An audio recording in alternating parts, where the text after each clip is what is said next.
Now we're going to take a look at graphs of other trig functions. This one specifically is titled the tangent function because that's the section that it is. But with the tangent function goes the cotangent function. Although they don't have the same values when I plug the same number in, they do have a lot of similar characteristics. And the first characteristic that's really the same is the period. The period of tangent, when I go to the unit circle here, I have the tangent kind of on the outside in red. You guys have that kind of filled in if you wanted to fill that in. But where I got that from was the sine divided by the cosine. So when I look here, I've got 0 divided by 1, sine divided by cosine. So it gives me a 0 value. And this one is going to be 1/2 divided by the square root of 3 over 2. Okay, so those things are just go all the way around the circle. The points that we care about, though, are going to look here and here at pi over 2, at pi, at 3 pi over 2. So when we look at this graph, this function has some issues in some places. And so those issues are at pi over 2 and 3 pi over 2 where I get undefined terms. And so my period can't be 2 pi. I can't go all the way around the circle in one rotation. I can't do the same thing that I do with sine and cosine. And so, well, what I end up doing is that I actually end up with a period, but the period is made up by, let me get a nice little highlighter here. The period is made up by this distance in tangent right here. And then I've got something that happens at this point and something that happens at this point, and then it continues again and goes around the circle again. Okay, so it's those areas there that we're actually going to end up looking at and graphing here. And so, well, the places that I will have these undefined terms, I need to create something that shows that that's undefined. And we can see that there's really two separate tangent graphs in one circle. There's the one that's in yellow and there's the one that's in green. And so when I look at the tangent values here, and I check out the period isn't all the way around the circle. It's only halfway around the circle. Okay, and so the period is pi. But then I'm going to go, I have the same type of equation here that I had with sine and cosine. And so I'm going to do some things to that period and make it smaller or wider. So I'm going to divide it by that b value. Same idea as the sine and cosine, except that we're talking about tangent. And so instead of 2 pi, we have just a period of pi. The horizontal shift, well, we're going to take and we're going to set that equation part, the inside part of that equation equal to 0. And that's going to end up getting us a starting point or a horizontal shift. I also am going to take that horizontal shift, and when we talk about it, it's going to actually end up getting rid of the minus c part in the majority of the graphs that we're going to be looking at. But you'll also notice that there's no place here for a vertical shift. Well, you'll have to kind of see why that happens as we kind of draw the graph here. But there's really no way to actually kind of move this up or move it down. It just we're not looking at that type of a function here. And so, well, we'll go through just the general graphs and then we'll sketch a few of them here. The general graph, again, this is all information that's coming from the unit circle. And so when I go back to the unit circle, I'm looking at these places that I was looking at for the sine and cosine again. So I look here at 0. That's going to give me a starting point. At 0, my tangent is 0. At pi over 2, my tangent is undefined. So that's going to be an important place. And at the 3 pi over 2, my tangent is undefined. If I were to go in the negative direction here, if I were to go in the negative direction and say that this was negative pi over 2, then that's going to give me an undefined, and so those things need to show up. Those are really the three places that that are going to show up. These places show up on the graph, but they aren't necessarily written specifically. But if I were to find the place on the graph at pi over 6, I would get a value of the square root of 3 over 3. You'll kind of see what I mean here in a second. So let's start with those places that were undefined. So I said that if you went to negative pi over 2, that you were going to get undefined. And if you were at pi over 2, you were going to get undefined.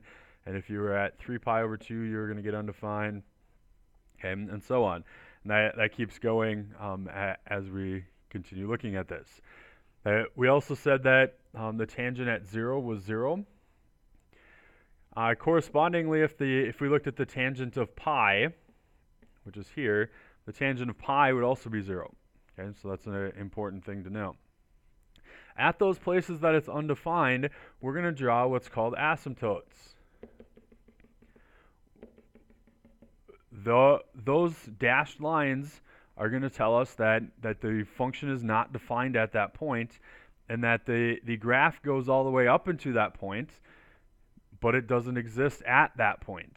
And so when I draw the graph in here, the tangent graph ends up looking like this. Okay, the tangent graph looks like that. It goes up to the right, down to the left. That has a period of 1 pi. From negative pi to pi over 2 to pi over 2, that's 1 pi. And so I end up looking at this in terms of a nice line with asymptotes. And the same thing happens here. And again, if I were to find that pi over 6 place, which I guess would be like right here maybe, if I cut this in 3s, so 30, 60, 90. This point on the graph is going to correspond with the square root of 3 over 3. Okay, so I'm finding all of these values are on this graph, so pi over 6 here. That's not true. Oh wait, yeah, we were talking about 30 degrees, so pi over 6 here. At pi over 6, we've got that value of square root of 3 over 3. And all those points show up on the graph. So you don't need to be specific about those. If you draw your graph in this general shape, you'll be fine. So let's take a look at the cotangent. The cotangent is just the reciprocal of all those things. So the cotangent, when I go to the unit circle, it causes problems here because the reciprocal of this is undefined. And here, the reciprocal of this is undefined. This is going to be okay. There's no problem with that because now I've got 0 divided by negative 1. And the same thing here, so I've got no issues with that. So when I go to the graph and I go to graph the cotangent, I don't have issues at negative pi over 2. I have a 0 there instead.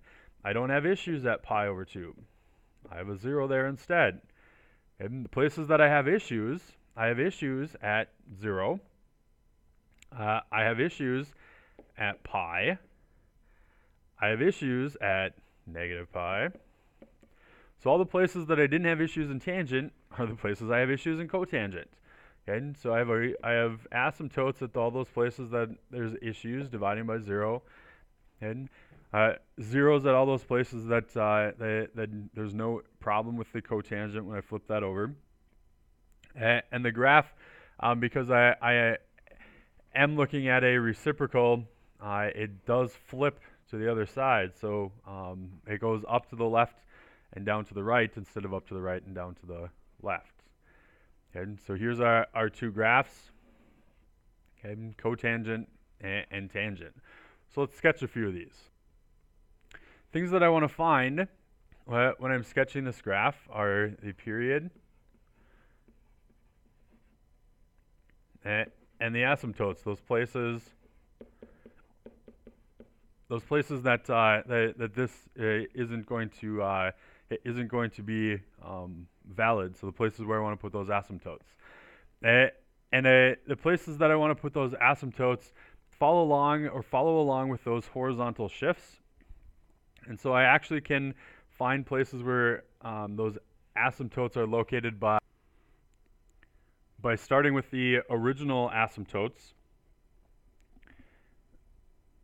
that were at negative pi over 2 for tangent and at pi over 2 for tangent, at 0 for cotangent, and at pi for cotangent, and then setting that middle part of the equation equal to that.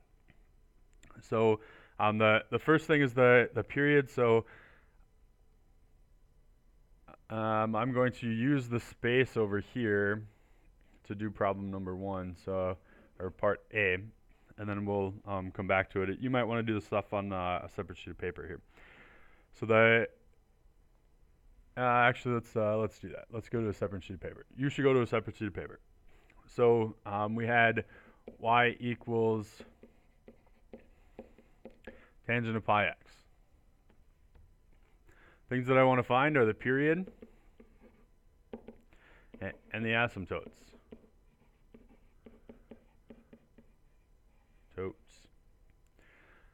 The period is going to be pi divided by b, which in this case is pi divided by pi, which is 1. So this is going to have a period of 1. The asymptotes are going to be at that pi x, equal to the original asymptotes for tangent, which is negative pi over 2, and pi x equal to positive pi over 2. Those are going to be the new asymptotes once I figure this out. So I'm going to divide this by pi, divide this by pi. If you think through the fraction problem of this is negative pi over 2 divided by pi over 1, which is negative pi over 2, times the reciprocal of that, and the pi's are going to cancel, and I get negative 1/2.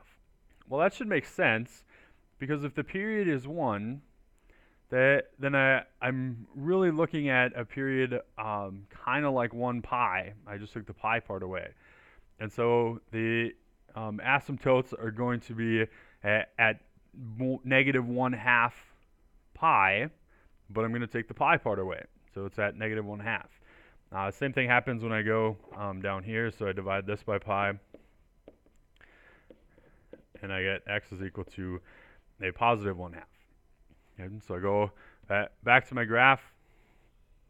I want to put those things on there. So I have a period of 1, the asymptotes at negative 1/2 and 1/2.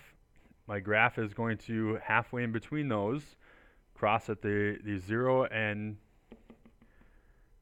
go up to the right and down to the left. If I made another one, this is going to be here at 1. I have an asymptote at 1.5 or 3/2. And it's going to go up to the right, down to the left. There's 2 periods of that tangent pi x. When I look at part B is a pretty easy graph. There's a couple changes that are to it. The first thing is that it's got a 2 in front. Well, the 2 changes the amplitude. That's how high and how low the graph goes. But wait a minute. When you look at the tangent graph goes up forever and down forever. And so when I change that, it's still going to be up forever and down forever. And so that doesn't really do anything. The thing that's important for us to notice is this negative, though. That negative is going to flip this whole thing reflected on the x-axis, and so that's going to be the issue with our graph here. There's no change to the period, so there's really no work to it. The period is going to be pi divided by 1, which is pi, and the asymptotes are going to be at x equals negative pi over 2 and x equals pi over 2. There's nothing else to really do for those. So the graph looks exactly like the parent function tangent. Here's negative pi over 2. Here's pi over 2. My graph goes halfway through there. Over here at 3 pi over 2, I've got another asymptote, and it goes halfway through there at pi. Okay, all that stuff looks the same. But because I put that negative in front, all the values from the bottom are going to go to the top, and all the values from the top are going to go to the bottom.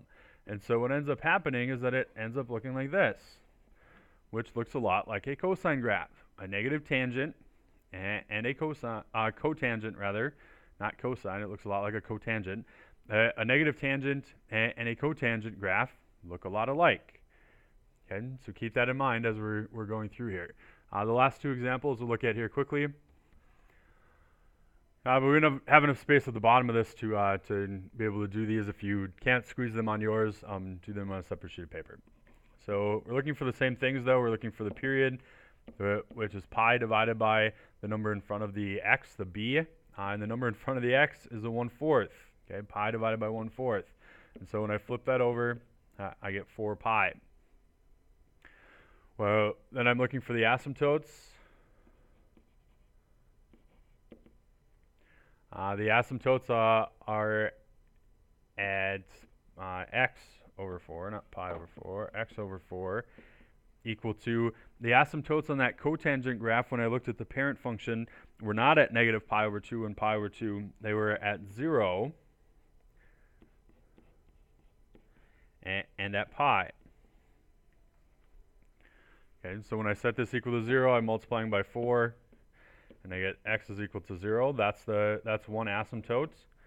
Multiply by 4, and I get x is equal to 4 pi. That's the other asymptote. Okay. Well, think about this now. In a cotangent graph, the asymptotes in the apparent function were at 0 and pi. I changed the period to 4 pi, so now they're at 0 and 4 pi. Think about it. Okay, take a minute. It's an important point. If you don't get it, come talk to me. So I have asymptotes at x equals 0 here. I have a period of 4 pi with an asymptote there. So halfway in between here is 2 pi. That graph's going to be at 0. And the cotangent regular graph goes up to the left and down to the right. Same thing is going to happen to the left here. Negative 4 pi over here, 2 pi over here, negative 2 pi, a 0 there, up to the left and down to the right. Okay, so there's two periods of cotangent. You could have continued this to the right of this graph, but just because of the way that the graph is written, one to the left and one to the right is a little bit better in this situation. So D, so we have a 2 that's affecting the amplitude. No, it's not. Doesn't do anything to that. Okay, we've got a negative in front, so I have to remember that this is reflected. And I'm usually the one that forgets that, so let's make a note and try to remember. The things that we need in order to graph this, the period, which is going to be pi divided by the pi over 3,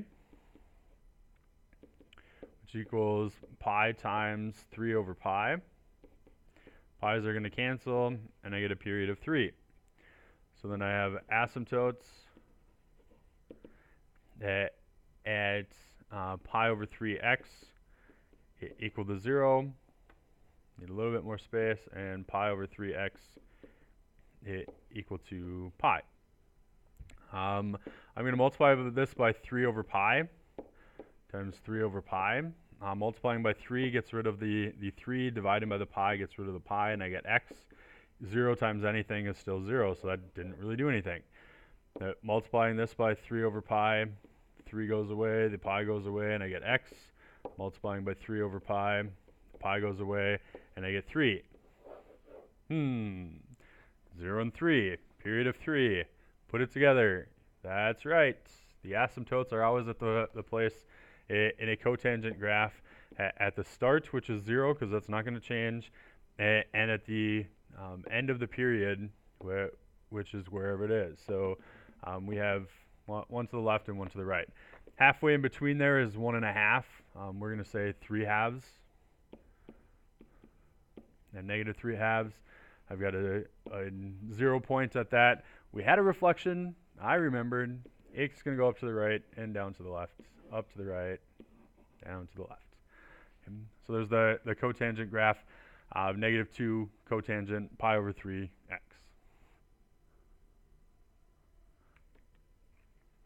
Just one last thing with the asymptotes. It's a line that a graph approaches but never touches. As a definition, values for the tangent. We talked about all these things in the graphs here, but here's the math terms for it. Cotangent of x is equal to 0 when x is equal to pi over 2, or pi over 2 plus pi k. That's the starting point. Pi over 2, the same thing. And then any number of periods after that.